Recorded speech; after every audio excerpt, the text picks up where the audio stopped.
வணக்கம் ஃப்ரெண்ட்ஸ். ரெடிகாசி சீரியல்ல இன்னும் எபிசோட்ல என்ன நடக்குதுன்னு பார்க்கலாமாங்க. மனோஜ் அவரோட ஆபீஸ்ல நடப்பழகிட்டு இருக்காரு. எனக்கு மட்டும் ஏன் தான் இப்படிலாம் நடக்குதோ தெரியல அப்படின்னு அவரு வேகமா குறுக்கை நெருக்கை நடந்துட்டு இருக்க அவரோட அசிஸ்டன்ட் ஜீவா பாத்துக்கிட்டு இருக்காங்க வாசப்படியில நின்னு. அங்க வர்ற அவரோட பார்க் ஃப்ரெண்டும் பாக்குறாரு. அவன் ஏன் இந்த தப்ப பண்றான்? கிறிஷ் ஏதோ நம்ம படிச்சு வைங்கிறதுனால அந்த சர்டிபிகேட்டை நம்மள கொடுக்க சொன்னான்னு நினைச்சேன். இப்போ ப்ராக்ரஸ் ரிப்போர்ட்லயும் சைன் பண்ண சொல்றான். இப்போ டேடின்னு வேற சொல்லிக்கிட்டு இருக்கான். இதெல்லாம் எங்க போய் முடியும்னு தெரியலையே. முதல்ல எப்படியாவது அவனை வீட்டை விட்டு அனுப்பினாதான் நமக்கு நல்லது நடக்கும். ஆனா அவனை எப்படி வெளியில அனுப்புறது அப்படின்னு ஏகத்துக்கும் குழம்பி புலம்பி மண்டை பிச்சுட்டு அலையிறாரு மனோஜ். இத பாத்துக்கிட்டு இருந்த ஜீவா அங்க வந்த மொட்டை பாஸ் கிட்ட, என்ன பாஸ் தனியா பேசுறாருன்னு கேக்குறாங்க. நம்ம பாஸ் அப்படிதான் அடிக்கடி லூஸ் ஆயிடுவாரு அப்படின்னு சந்தோஷ் சொல்ல, சார் ஏதோ ப்ராப்ளம் போல இருக்கு, வாங்க கேட்கலாங்கிறாங்க ஜீவா. ஏமா அதெல்லாம் போய் கேட்க கூடாதுமா, பாஸ் எல்லாம் அப்படிதான் தனியா பேசிக்கிட்டு இருப்பாங்க, நாம அதெல்லாம் கண்டுக்க கூடாது அப்படின்னு சந்தோஷ் சொல்ல குழப்பமா பாக்குறாங்க ஜீவா. கேட்கலாமா வேணாமான்னு மறுபடியும் அவங்க எட்டி பார்க்க மனோஜ் தனியா புலம்பிக்கிட்டே நடந்துட்டு இருக்காரு. ஒரு பக்கம் கல்யாணி பேய், இன்னொரு பக்கம் அம்மாவோட உயிர், என்ன பண்றதுன்னே புரியலையே ச்சே அப்படின்னு அவரு ரொம்ப நொந்து போய் நடந்துட்டு இருக்க ஜீவா எட்டி பார்த்துட்டு இருக்க சந்தோஷ் எனக்கு என்னன்ற மாதிரி மொபைல் பார்த்துட்டு இருக்காரு. ரோஹிணி வர்றாங்க. இவங்க ரெண்டு பேர் நிக்கிறத பார்த்து வர்றவங்க ஸ்லோவாகி இவங்கள பாக்குறாங்க. ரோஹிணி பார்த்ததும் டக்குன்னு மொபைல வச்சிடுறாரு சந்தோஷ். அடுத்து ரோஹிணி அங்க இருந்து எட்டி பாக்குறாங்க. 2 செகண்ட் பாக்குறவங்க என்ன அங்க பாக்குறீங்கன்னு கேட்க ஜீவா டக்குன்னு திரும்பி, மேடம் பாஸ் ரொம்ப நேரமாவே தனியாவே பேசிட்டு இருக்காரு, என்னன்னு தெரியலங்க மேடம் அப்படின்னு ஜீவா சொல்ல, சிஸ்டர் எனக்கு தெரிஞ்ச ஒரு நல்ல டாக்டர் இருக்காரு, வேணா அவரை போய் பார்க்கலாமா அப்படின்னு பார்க் ஃப்ரெண்டு சந்தோஷ் கேட்க, ஹலோ என்ன அப்படின்னு மிரட்டலா கேக்குறாங்க ரோஹிணி. இல்ல சிஸ்டர் தனியா பேசிட்டு இருக்காரு, யாராவது பார்த்தா என்ன நினைப்பாங்கங்கிறாரு சந்தோஷ். உங்க அளவுக்கு யாருமே எதுவும் நினைக்க மாட்டாங்க சரியா, போய் 2 பேரும் வேலையை பாருங்க போங்க அப்படின்னு ரொம்ப அதிகாரமா மிரட்டிட்டு ரோஹிணி உள்ளர வர்றாங்க. ஆனாலும் ஜீவாவுக்கு மனசு கேட்கல. பாவம் சார், அவருக்கு அப்படி என்ன டென்ஷனுங்கிறாங்க. யாரு அவன் பாவமா அப்படின்னு சந்தோஷ் கேட்க, ஆமாங்கிறாங்க ஜீவா. இப்படி நினைக்கிற பாத்தியா, நீ தான் பாவம், போய் வேலையை பாருங்கிறாரு மொட்டை பாஸ். மனோஜ் குழப்பமும் யோசனையுமா சேர பிடிச்சிட்டு நின்றுட்டு இருக்க பின்னாடி வந்து நிற்கிறாங்க ரோஹிணி. நான் என்ன பண்ற அப்படின்னு சொல்லிக்கிட்டே திரும்புற ஒரு ரோஹிணியை பார்த்த உடனே ஐயோ அம்மா அப்படின்னு பயந்து போய் சேர்ல விழ போறாரு. என்ன அப்படின்னு அவரோட ரியாக்ஷனை பார்த்துட்டு ரோஹிணியும் பயந்து போய் கத்துறாங்க. நீ எப்போ வந்த அப்படின்னு மனோஜ் கேட்க, நீ என்ன டீப்பான யோசனையில இருக்க அப்படிங்கிறாங்க ரோஹிணி. அதை எப்படி விரட்டுறதுன்னு யோசிச்சுட்டு இருக்கேன் அப்படின்னு மனோஜ் சொல்ல, யாரை விரட்டுறதுக்குங்கிறாங்க ரோஹிணி. அது அது நம்ம பிசினஸ்ல நிறைய எனிமிங்க எல்லாம் வருவாங்கல்ல, அவங்கள எப்படி விரட்டுறதுன்னு யோசிச்சுட்டு இருக்கேன் அப்படின்னு மனோஜ் சொல்ல, இப்பதான் பிசினஸையே ஆரம்பிச்சிருக்கோம், அதுக்குள்ள எனிமிங்களை பத்தி யோசிப்பியா அப்படின்னு ரோஹிணி கேட்க, இவங்களெல்லாம் ஆரம்பத்திலேயே விரட்டிடணும் ரோஹிணி, இல்லைன்னா நாம தான் மாட்டிக்கிட்டு முழிக்கணும் அப்படிங்கிறாரு மனோஜ். மற்றவங்கள பற்றியெல்லாம் யோசிச்சுட்டு இருக்காத, நம்ம வேலையை நாம பார்த்தா போதும் அப்படிங்கிற ரோஹிணி. சரி அதெல்லாம் இருக்கட்டும், நான் வரும்போது மீனா கால் பண்ணியிருந்தாங்கன்றாங்க, என்னவா அவங்களுக்கு அப்படின்னு மனோஜ் கேட்க, இன்னைக்கு ஸ்கூல்ல இருந்து கிறிஷை நம்மளை போய் கூட்டிட்டு வர சொல்றாங்க அப்படின்னு ரோஹிணி சொல்ல மனோஜ் டென்ஷன் ஆயிடுறாரு. அவங்களுக்கு வேற வேலை இல்லையா?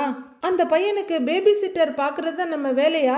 ஓவரா போயிட்டு இருக்காங்கன்னு கத்துறாரு மனோஜ். மனோஜ் அப்படின்னு ரோஹிணி கூப்பிட்டு இருக்கவே, என்னால முடியாதுன்னு சொல்லிட வேண்டியது தானே, நமக்கு பிசினஸ் இருக்கு, எவ்வளோ பெரிய ஆஃபீஸ் போட்டிருக்கோம் அப்படின்னு மனோஜ் சொல்ல, இல்ல மனோஜ் நான் உங்ககிட்ட எதுவுமே பேசல, ஸ்கூலுக்கு போய் நீங்க கூட்டிட்டு வாங்கன்னு என்கிட்ட சொல்லிட்டாங்க, நான் உங்ககிட்ட திரும்பி பேசுறதுக்குள்ள போனை கட் பண்ணிட்டாங்க அப்படின்னு ரோஹிணி சொல்ல, அதெல்லாம் முடியாது, சும்மா எல்லாத்துக்கும் நம்மளையவே கூப்பிட்டு இருந்தா எப்படி?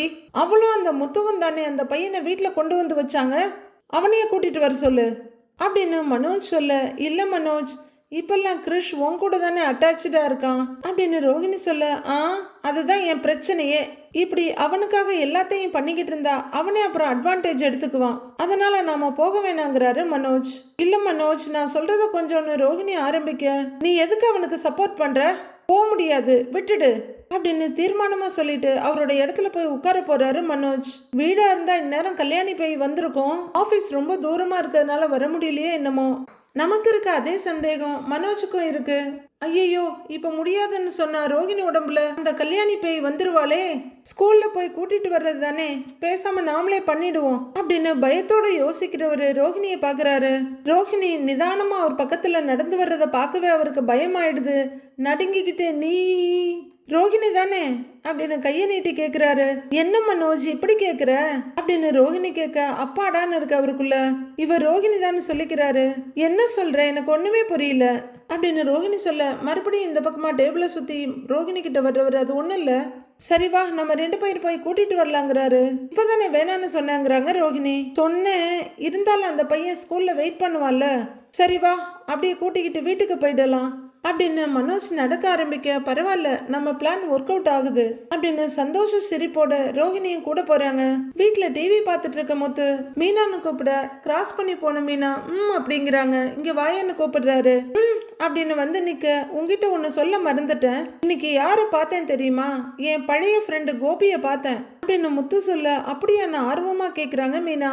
ரொம்ப வருஷம் ஆச்சுல்ல, எப்படி உங்களுக்கு அடையாளம் தெரிஞ்சது அப்படின்னு மீனா கேட்க, கரெக்டா கேட்ட மீனா, அவ்வளவு ஈஸியா அவனை அடையாளம் கண்டுபிடிக்கவே முடியல, நல்ல வெயிட் போட்டுட்டான், அப்பெல்லாம் நல்ல குச்சி மாதிரி இருப்பான், நாங்கெல்லாம் எப்ப பார்த்தாலும் அவனை கிண்டல் பண்ணிக்கிட்டே தான் இருப்போம், இப்ப என்னடான்னா ஆளே மாறிட்டான். அப்பதான் நானும் யோசிச்சேன், நாம கூட ஹெல்த் விஷயத்துல கொஞ்சம் சீரியஸா இருக்கணும்னு அப்படின்னு முத்து சொல்ல, பரவாயில்லையே சார் ஹெல்த்தை பத்திலாம் திங்க் பண்றீங்க அப்படின்னு கேட்டுக்கிட்டே பக்கத்துல உட்காடுறாங்க மீனா. நான் எத்தனை தடவை உங்ககிட்ட சொல்லியிருக்கேன், ஒரு நாளைக்கு தேவைப்படுற நியூட்ரிஷியன் எல்லாத்தையும் நல்ல பேலன்ஸ்டா சாப்பிடுறது ரொம்ப முக்கியம்னு அப்படின்னு. மீனா டயட்டீஷியனா மாறிட, டாக்டர் மேடம் உங்க கிளாஸ் எல்லாம் ஆரம்பிச்சிடாதீங்க, என்னால டயட்லாம் இருக்க முடியாது, நல்ல டேஸ்டா ஊட்டச்சத்தோட இருந்தா நல்லா சாப்பிடுவேங்கிறாரு முத்து. அப்படியெல்லாம் கஷ்டமான டயட்லாம் இருக்க வேண்டாம், இந்த சப்பாத்தியை நம்மளோட பேலன்ஸ்டு மீல் தான், தினமும் ரைஸ் தானே சாப்பிடுறோம், ஆனா எல்லா விதமான தானியங்களையும் சாப்பிடுறது ரொம்ப முக்கியம், இந்த முழு கோதுமை மாதிரி, ஏன்னா அதுல நிறைய நார்ச்சத்து இருக்கு, கூடவே புரோட்டீனும் இருக்கு அப்படின்னு மீனா சொல்ல, அப்படின்ற மாதிரி பாக்குறாரு முத்து. டவுட்டாலாம் பார்க்காதீங்க, இருங்க வர்றேன் அப்படிங்கிற மீனா கொஞ்ச தூரம் போய் ஆசீர்வாத் சுப்பீரியர் எம்பி ஆட்டாவை தூக்கிட்டு வர்றாங்க. ஒரு 5 கிலோ மாவு பாக்கெட் எடுக்கிறவங்க அதை டேபிள் மேல வச்சு கட் பண்ணி ஒரு பவுல்ல மாவை போடுறாங்க. அடுத்த செகண்ட் அது சப்பாத்தி மாவா மாறிடுது.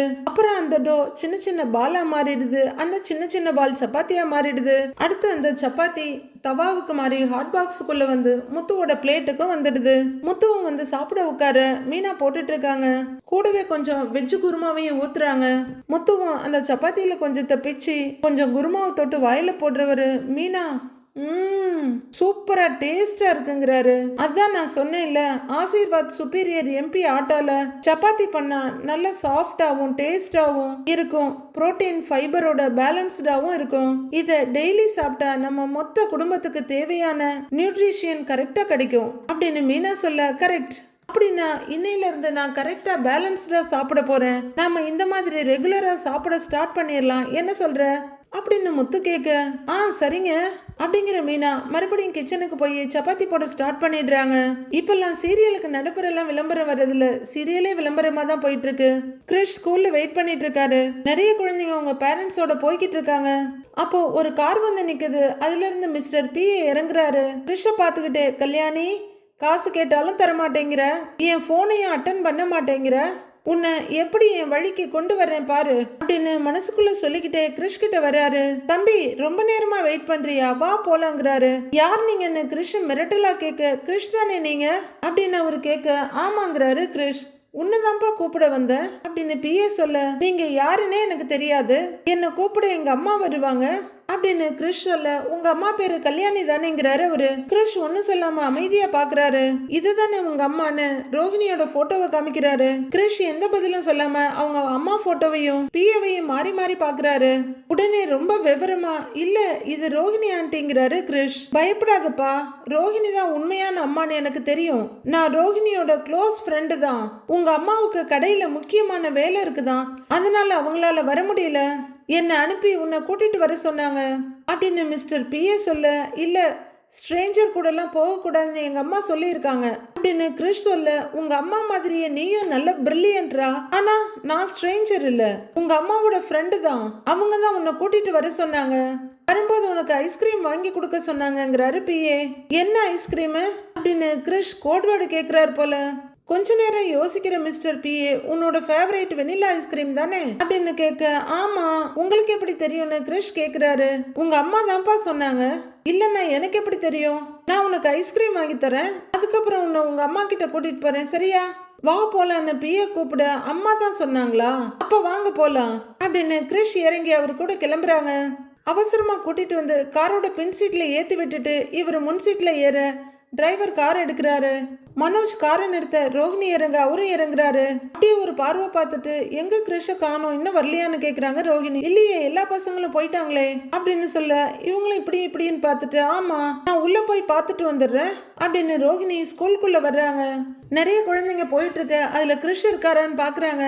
யாரும் இல்ல. நேரா கிறிஷோட கிளாஸ் ரூமுக்கு வந்து கிறிஷனை கூப்பிடுறாங்க ரோஹிணி. ரோஹிணி தனியா திரும்பி வர்றத பார்த்துட்டு மொபைல் பார்த்துட்டு இருந்த மனோஜும் வேகமா போய், என்னாச்சு ரோஹிணின்னு கேக்குறாரு. கிறிஷ் எங்கேயுமே காணோம் மனோஜ் அப்படின்னு ரோஹிணி கொஞ்சம் பதட்டமா சொல்றாங்க. காணலையா? முத்து வந்ததும் ஒருவேளை கூட்டிட்டு போயிருப்பாங்கிறாரு மனோஜ். இல்லையே, அப்படி வந்திருந்தா எனக்கு போன் பண்ணி இருப்பாங்களே. மீனா அவர் ஏதோ சவாரிக்கு போயிருக்காரு, வரமாட்டாருன்னு தான் என்கிட்ட சொன்னாங்க அப்படின்னு ரோஹிணி ரொம்ப பதட்டமா சொல்ல, அப்புறம் எங்க போனா அப்படின்னு அவரும் யோசிக்கிறாரு. சரி செக்யூரிட்டி கேட்போம் வா அப்படின்னு ரோஹிணி வேகமா போக அவர் எதிரில் வர்றாரு. மனோஜும் கூட போறாரு. சார் என் பையன் எங்க அப்படின்னு ரோஹிணி சரௌண்டிங்க மறந்து அவசரப்பட்டு கேட்டுட, கூட வந்த மனோஜ் திகைப்போட பாக்குறாரு. அப்பதான் ரோஹிணிக்கு உரைக்குது ஐயோன்னு. சமாளிக்கிற ரோஹிணி, இல்ல எங்க வீட்டு பையன் இங்கேதான் படிக்கிறான், நாங்க 2 பேரும் தான் கொஞ்ச நாளா வந்து கூட்டிட்டு போயிட்டு இருக்கோம் அப்படின்னு ரோஹிணி சொல்ல, பாத்திருக்கேம்மாங்கிறாரு அவரு. அவன் இங்கேதான் வெயிட் பண்ணுவான், ஆனா காணோமே அப்படின்னு ரோஹிணி கேட்க, அந்த பையன் அப்பவே போயிட்டானேம்மா அப்படிங்கிறாரு செக்யூரிட்டி. போயிட்டானா அப்படின்னு ரோஹிணி அதிர்ச்சியா கேட்க, ஆமாம்மா ஒரு ஆள் வந்து கூட்டிட்டு போனாரு அப்படின்னு செக்யூரிட்டி சொல்ல, ரோஹிணி என்னவோ ஏதோன்னு படபடன்னு மனோஜை பார்க்க, அவரு ஓகே யாரா இருக்கும், தொலைஞ்சிட்டானா அப்படிங்கிற மாதிரி யோசிக்கிறாரு. என்னங்க நீங்க, யாரு வந்து கூட்டிகிட்டு போனா?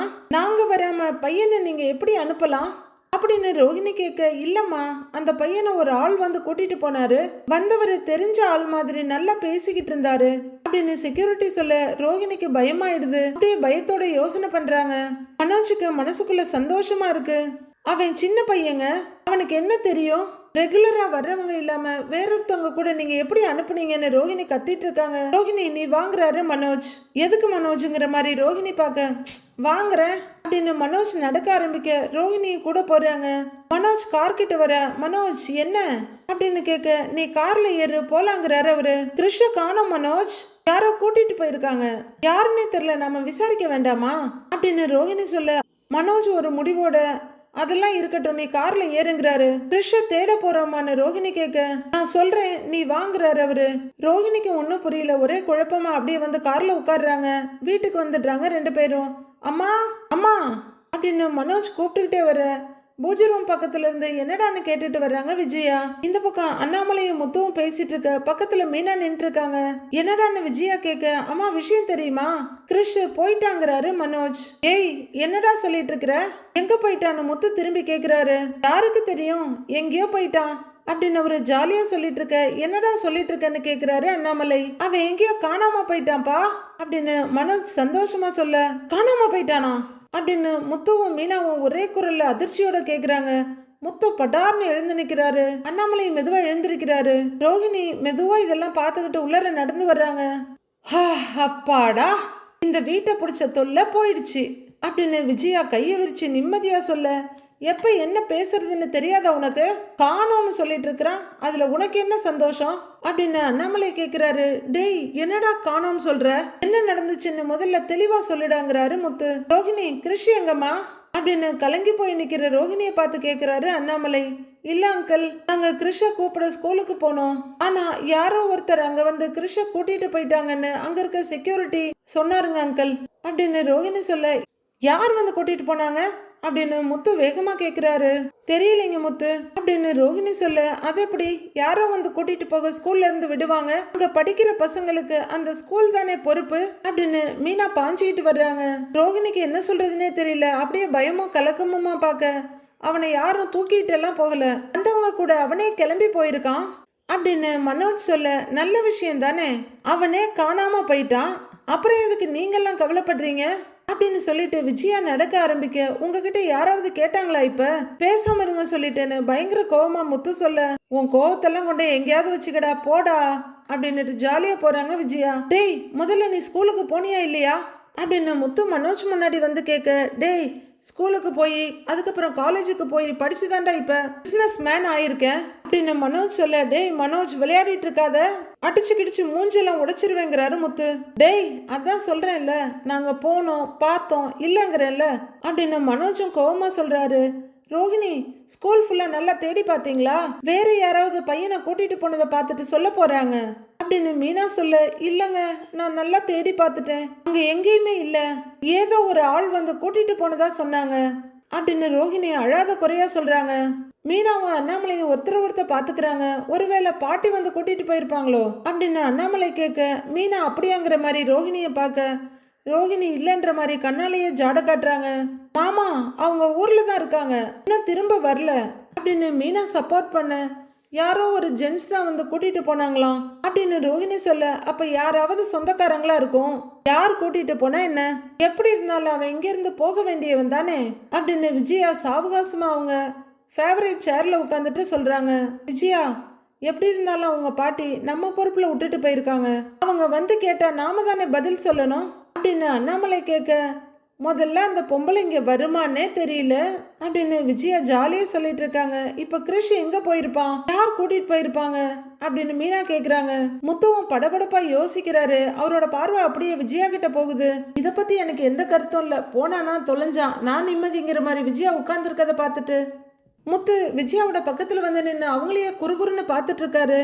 விஜயாவும் திரும்பி பார்த்துட்டு, என்னடா என்ன அப்படி பார்த்துட்டு இருக்கிற அப்படின்னு கேட்க, புதுசா ஏதாவது பிளான் போட்டீங்களாங்கிறாரு முத்து. விஜயாவுக்கு திடுக்குன்னு இருக்குது. ஆ என்ன சொல்ல வர்ற நீ அப்படின்னு விஜயா கேட்க, அப்பா கிட்ட திரும்புற முத்து. அப்பா ஏற்கனவே அம்மா அந்த சிந்தாமணி கூட சேர்ந்து பிளான் போட்டு கிருஷ வெளியூருக்கு அனுப்ப பார்த்தாங்க தானேப்பா, திரும்பவும் அதே மாதிரி ஏதாவது பண்ணியிருக்க போறாங்க அப்படின்னு முத்து சொல்ல, விஜயா வேகமா எழுந்து, டேய் நான் தான் காரணம்னு சொல்றியா அப்படின்னு கத்துறாங்க. விஜயா நான் ஏற்கனவே உனக்கு வார்னிங் கொடுத்துருக்கேன், மறுபடியும் தப்பு பண்றியான்னு கேக்குறாரு அண்ணாமலை. டேய் தள்ளுடான்னு முத்த பிடிச்சி தள்ளி விட்டுட்டு, ஏங்க என்னங்க நீங்களும் இப்படி கேக்குறீங்க, அன்னைக்கே நான் எதுவும் சொல்லாம சிந்தாமணி தாங்க பண்ணினாங்க, அதுக்கப்புறம் நான் உண்டு என் வேலை உண்டுன்னு இருக்கேங்க, சும்மா எதுக்கு எடுத்தாலும் என்ன சொல்லாதீங்க அப்படின்னு அண்ணாமலையோட ஒரு கையை பிடிச்சிக்கிட்டு ரொம்பவே பதட்டமா சொல்றாங்க விஜயா.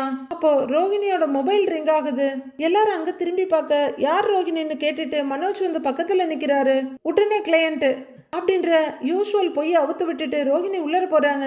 சரி விஜயா ஏதாவது இருந்தா சொல்லிடு அப்படின்னு அண்ணாமலை கேட்க, ஐயோ என்ன இது வம்பா போச்சு, எனக்கு சத்தியமா எதுவும் தெரியாதுங்க அப்படின்னு விஜயா பரபரப்பா சொல்ல, அப்பா அந்த பையனா தான்ப்பா யார் கூடயோ கிளம்பி போயிருக்கான், அப்ப கிருஷுக்கு தெரிஞ்சவனா தானே இருக்கணும் அப்படின்னு மனோஜ் கேட்டுட்டு இருக்காரு. இங்க ரூம்குள்ள வர்ற ரோஹிணி கதவை சாத்திட்டு போனை ஆன் பண்ணி ஹலோங்கிறாங்க. என்ன கல்யாணி என்ன மறந்துட்டியா அப்படின்னு பிஏ கேட்க, என்ன வேணும் உனக்கு, எதுக்கு கால் பண்ணன்னு கடுப்படிக்கிறாங்க ரோஹிணி.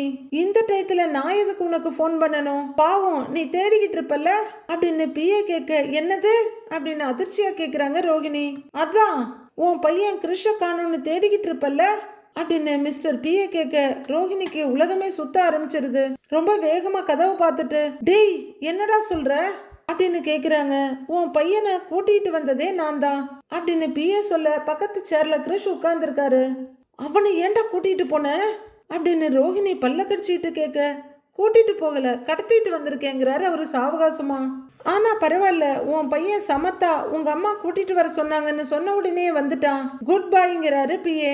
ஏய் என் பையனுக்கு ஏதாவது ஆச்சு உன்னை கொன்னுடுவேன் பாத்துக்கோ அப்படின்னு ரோஹிணி கத்த, ஏன் கல்யாணி டென்ஷன் ஆகுற, என்ன செய்வேன், நான் போன் பண்ணாலும் நீ எடுக்க மாட்டேங்கிற, பொய் சொல்லி அந்த குடும்பத்தை ஏமாத்தி நீ நல்லா சொகுசா வாழ்ந்துட்டு இருக்கிற, ஆனா உன்னாலதான் ஏன் லைஃப் போச்சு, கேட்ட பணமும் கொடுக்கறது இல்ல, அதான் யோசிச்சேன், மயிலே மயிலே நான் இறகு போடாது, நாம தானே போட வைக்கணும். அதான் உன் பையனை தூக்கிட்டு வந்துட்டேங்கிறாரு அவரு. என் பையனை ஏதாவது பண்ணா நான் மனுஷியாவே இருக்க மாட்டேன் அப்படின்னு ரோகிணி கத்திக்கிட்டு இருக்க. நீ மனுஷியா இல்ல எதுவா வேணா இரு, எனக்கு அது தேவையே இல்ல. எனக்கு தேவை காசு, பணம், மணி, துட்டு துட்டு அப்படிங்கிறாரு பிஏ. பணமா அப்படின்னு ரோகிணி அடுத்த அதிர்ச்சியை காட்ட. பின்ன உங்ககிட்ட வேற என்ன கேட்க போறேன்? ஐ வாண்ட் 2 lakhs அப்படின்னு பிஏ சொல்ல. 2 லட்சமா? என்னடா மிரட்டுறியா அப்படின்னு ரோகிணி மிரட்டுறாங்க. இப்பவே நான் உன்னை போலீஸுக்கு போன் பண்ணினு ரோகிணி ஆரம்பிக்க, அந்த பக்கம் பிஏ ஜாலியா சிரிக்கிறாரு. போ, தாராளமா போ கல்யாணி. ஆனா போலீஸ் இங்க வர்றதுக்குள்ள நான் உன் பையனோட உன் வீட்டுக்கு வந்து உன் வண்டவாளத்தை தண்டவாளத்துல ஏத்திடுவேன் அப்படின்னு பிஏ சொல்ல. இதுவரை மிரட்டிட்டு இருந்த ரோகிணி, ப்ளீஸ் நான் உங்ககிட்ட கெஞ்சி கேட்டுக்கிறேன், என் பையனை விட்டுடுங்கிறாங்க ரோகிணி. உன் பையனை என்ன ஸ்கூல்ல சேர்த்து படிக்க வைக்கவா போறேன்? பணத்தை கொடுத்தா விட்டுற போறேன் அப்படின்னு பிஏ சொல்ல. சத்தியமா என்கிட்ட பணமே இல்லைங்கிறாங்க ரோகிணி. உன்னை பத்தி எனக்கு தெரியும் கல்யாணி, நீ எவ்வளவு பெரிய ஆளு. 2 லட்சத்தை ரெடி பண்ண முடியாது உன்னால அப்படின்னு பிஏ கேட்டுட்டு இருக்க. இங்க அழுகியோட ப்ளீஸ் புரிஞ்சுக்கோ, என்னால இப்ப பணம்லாம் கொடுக்க முடியாதுங்கிறாங்க ரோகிணி. கல்யாணி, இப்ப நீ வாழ்ற வாழ்க்கைய 1 செகண்ட்ல என்னால முடிச்சு விட்டுற முடியும். நல்லா யோசிச்சுக்கோ. உன் புருஷனுக்கு பொண்டாட்டியா இருக்கணுமா வேணாமா? அந்த வீட்டுக்கு மருமகளா இருக்கணுமா வேண்டாமா? உன் பையனுக்கு அம்மாவா இருக்கணுமா வேண்டாமா அப்படின்னு ஆப்ஷன்ஸை கொடுத்துட்டு நல்லா யோசிங்கிறாரு பிஏ. ரோகிணி அழுகையோட ப்ளீஸ் என்ன டார்ச்சர் பண்ணாதன்னு கெஞ்சுறாங்க. நீ தானே பணம் தராம என்ன டார்ச்சர் பண்ற? எனக்கு பணம் வரணும், இல்லைன்னு வையே உன் பையனை நீ கடைசி வரைக்கும் பார்க்கவே மாட்ட அப்படின்னு பிஏ மிரட்டிட்டு இருக்க. ஏதோ தெரியாத வீட்டுக்கு விருந்துக்கு வந்த மாதிரி கிறிஷ் போரா உட்கார்ந்துருக்காரு.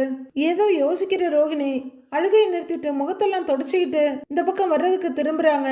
அத்தை, சின்ன பையன் விஷயத்தில் விளையாடாதீங்க, ஏதாவது பண்ணிருந்தா சொல்லிடுங்க அப்படின்னு மீனா கேட்டுட்டு இருக்க. ஏய் ஏய், என்ன ஆளுக்கு என்னையவே கேள்வி கேட்டுட்டு இருக்கீங்க அப்படின்னு விஜயா பதறாங்க.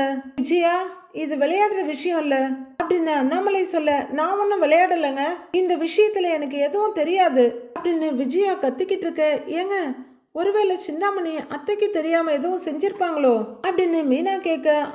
அதெல்லாம் அவங்க பண்ண மாட்டாங்க அப்படின்னு அவசரமா மறுக்கிறாங்க விஜயா. ஆமா, அவங்க அப்படியே பெரிய சமூக சேவகி, நல்லது மட்டும்தான் பண்ணுவாங்க. இங்க பாருங்க, பையனுக்கு ஏதாவது ஆச்சு உங்க ஃப்ரெண்டு நல்லா பார்க்க மாட்டேன். இந்த முத்து யாருன்னு அவங்க தெரிஞ்சுக்குவாங்கங்கிறாரு அவரு. ஆமா, முத்து பெரிய இவரு, தெரிஞ்சுக்குவாங்க பாருன்ற மாதிரி விஜயா பார்க்க. டேய், அதான் அம்மா சொல்றாங்கல்ல, எதுவும் தெரியாதுன்னு சொல்றாங்கல்ல, இப்ப எதுக்கு நீ ஓவரா டென்ஷன் ஆகுற? காணாம போனது உன் பையனா? அவன் எக்கேடா கெட்டு போறான், உனக்கு என்னங்கிறாரு மனோஜ். முத்து முறைச்சுக்கிட்டு இருக்க. வீட்டுல இருந்து ஒரே டார்ச்சர் பண்ணிக்கிட்டு இருந்தான், இனிமேலாவது நிம்மதியா இருக்கலாம்னு மனோஜ் கொஞ்சம் சந்தோஷமா சொல்றாரு. ஏண்டா, நீ எல்லாம் மனுஷனாடா? ஒரு சின்ன பையன் என்ன ஆனான்னு தெரியாம பதறிக்கிட்டு இருக்கிறோம், போனா போகட்டுங்கிற? நீ எல்லாம் காலேஜுக்கு படிக்க போனியா? நல்லா கேட்டுற போறேன், வாயை மூடிட்டு அப்படின்னு முத்து கோவப்பட்டு இருக்க. அவங்கிட்ட சண்டை பிடிக்காதடா. கிருஷுக்கு இப்ப என்னாச்சு அது முதல்ல தெரியணுங்கிறாரு அண்ணாமலை. எனக்கு அந்த சிந்தாமணி மேலதாங்க சந்தேகமா இருக்குன்னு மீனா சொல்ல. விஜயா திடுக்குன்னு பாக்குறாங்க. எனக்கும் அதுதான் மீனா தோணுது அப்படிங்கிற முத்து. ஒரே நிமிஷம்ப்பா அப்படின்னு சொல்லிட்டு போன் எடுத்து கொஞ்சம் தள்ளி வர்றாரு. அவரு ரிங் பண்ண செல்வத்தோட மொபைல் ரிங் ஆகுது. போன் வருது பாருங்கிறாரு கார்த்தி. அவர் எடுத்து பார்த்துட்டு முத்துதான்னு சொல்ல. சரி, எடுத்து பேசுன்னு கார்த்தி சொல்லிட்டு இருக்காரு. செல்வம் கால் ஆன் பண்ணி சொல்லுடான்னு சொல்ல. செல்வம், இவனே கிறிஷ ஸ்கூல்ல இருந்து காணோம்டா அப்படின்னு சொல்ல. இவரு ஜாலியா சாஞ்சிட்டு இருந்த ஒரு படார்னு எழுந்து நின்னு, ஐயோ என்னடா சொல்ற, அவன் எங்க போனான்னு கேக்குறாரு. யாரோ வந்து கூட்டிட்டு போயிருக்கிறாங்க, எனக்கு என்னமோ அந்த சிந்தாமணி வேலையா இருக்குமோன்னு டவுட்டா இருக்குடா அப்படின்னு முத்து சொல்ல. ஆமா, ஏற்கனவே அந்த பொம்பளை அந்த மாதிரி பண்ணிருக்குல்ல அப்படின்னு செல்வம் சொல்ல. நீ ஒன்னு செய்ய, நேரா சிந்தாமணி வீட்டுக்கு போய் அங்க என்ன நடக்குதுன்னு ஒரு எட்டு பாரு. வீட்டுல தான் இருக்காங்களா என்ன ஏதுன்னு விசாரி. கிருஷ் அங்க இருந்தான்னா உடனே எனக்கு கால் பண்ண, நான் வந்துடுறேன் அப்படின்னு முத்து சொல்ல. சரிடா, நான் போய் என்ன ஏதுன்னு உனக்கு சொல்றேன்டா. சரிடான்னு செல்வம் சொல்ல. சரிடான்னு போனை வைக்கிறாரு முத்து. அப்பா, செல்வத்துக்கிட்ட சொல்லி அப்படியே சிந்தாமணி வீட்டு பக்கம் போய் விசாரிக்க சொல்லியிருக்கேன்ப்பா அப்படின்னு முத்து சொல்லிட்டு இருக்க. ஏங்க, போலீஸ்ல கம்ப்ளைண்ட் பண்ணிடலாமா அப்படின்னு மீனா கேக்குறாங்க. அவங்க கேட்டு முடிக்கிறதுக்குள்ளேயே ஐயோ வேணாங்க அப்படின்னு ரோகிணி சொல்ல. எல்லாரும் அதிர்ச்சியோட ரோகிணியை பாக்குறாங்க. அதுலயும் மீனா, நீ ஏதாவது புது நாடகத்துக்கு இதெல்லாம் நடத்திட்டு இருக்கியா, ஒருவேளை ஓ வேலை தானாங்கிற மாதிரி ரோகிணியை பாக்குறாங்க. ரோகிணி பயமும் பதட்டமா மீனாவை பாக்குறாங்க. நாளைய ப்ரோமோல எனக்கு பணம் எப்ப கிடைக்கும்னு பிஏ கேக்குறாரு. ரோகிணியும் நான் சொல்ற நம்பருக்கு நீ போன் பண்ணி பணம் கேளுங்கிறாங்க. கூட மீனாவும் நின்னுட்டு இருக்காங்க. மனோஜுக்கு ஏதோ போன் வருது. அவர் அட்டன் பண்ணி, என்னது கடத்திருக்கியா அப்படின்னு அதிர்ச்சியா கேட்டுக்கிட்டு எழுந்து நிக்கிறாரு. இப்ப என்னதான் வேணும் உனக்கு அப்படின்னு மனோஜ் கேட்க, நான் தான் முதல்லயே சொன்னேனே பணம் தான் 2 லட்சம் அப்படின்னு பிஏ சொல்லிட்டு இருக்க. 2 லட்சமா அப்படின்னு மனோஜ் அதிர்ச்சியா கேட்டுட்டு இருக்க. உன்னால முடியும்னு எனக்கு தெரியும் அப்படிங்கிறாரு மிஸ்டர் பிஏ. போன் கட் ஆயிட விஜயா பக்கம் மனோஜ் திரும்ப, எதுக்குடா இந்த தேவையில்லாத வேலையெல்லாம், எவனோ கடத்திட்டு போயிட்டான், போலீஸ் கிட்ட சொல்லிட்டு பேசாம விட்டுற வேண்டியது தானே அப்படின்னு விஜயா சொல்ல ரோஹிணி நடுக்கத்தோட பாக்குறாங்க. பாக்குறேன் இன்னும் என்னென்னலாம் பிரச்சனையை நீ கொண்டு வர போறேன்னு பாக்குறேன் அப்படிங்கிற மாதிரி மீனா பார்த்துட்டு நிக்கிறாங்க. கதையே இல்லாம அரை மணி நேரத்தை அழிக்க சிறகடிக்க டீமால மட்டும்தான் முடியும் போல இருக்கு. அடுத்தடுத்து என்ன வரப்போகுதுன்னு வர எபிசோட்ல பார்க்கலாம் ஃப்ரெண்ட்ஸ்.